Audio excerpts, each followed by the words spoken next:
പ്രിയപ്പെട്ടവരെ നമസ്കാരം. തോൽവി വേഴ്സസ് ജയം. തോൽക്കാൻ ആരാണ് ഇഷ്ടപ്പെടുന്നത്, അല്ലേ?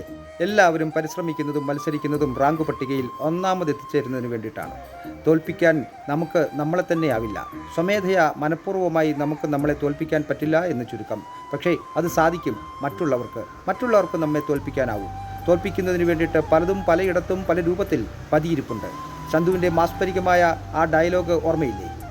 ജീവിതത്തിൽ ചന്തുവിനെ തോൽപ്പിച്ചിട്ടുണ്ട് പലരും പലവട്ടം. മലയനോട് തൊടുത്തു മരിച്ച എന്റെ അച്ഛൻ ആദ്യം തന്നെ എന്നെ തോൽപ്പിച്ചു. സ്നേഹം പങ്കുവയ്ക്കുമ്പോൾ കൈവറച്ച ഗുരുനാഥൻ പിന്നെ തോൽപ്പിച്ചു. പൊന്നിനും പണത്തിനും ഒപ്പിച്ച് സ്നേഹം തൂക്കി നോക്കിയപ്പോ മോഹിച്ച പെണ്ണു എന്നെ തോൽപ്പിച്ചു.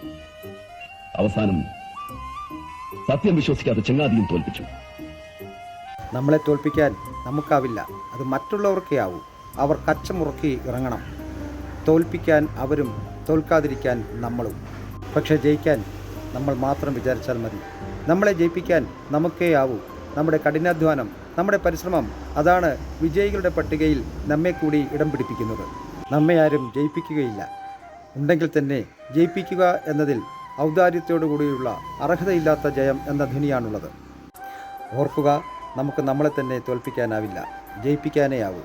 നന്ദി.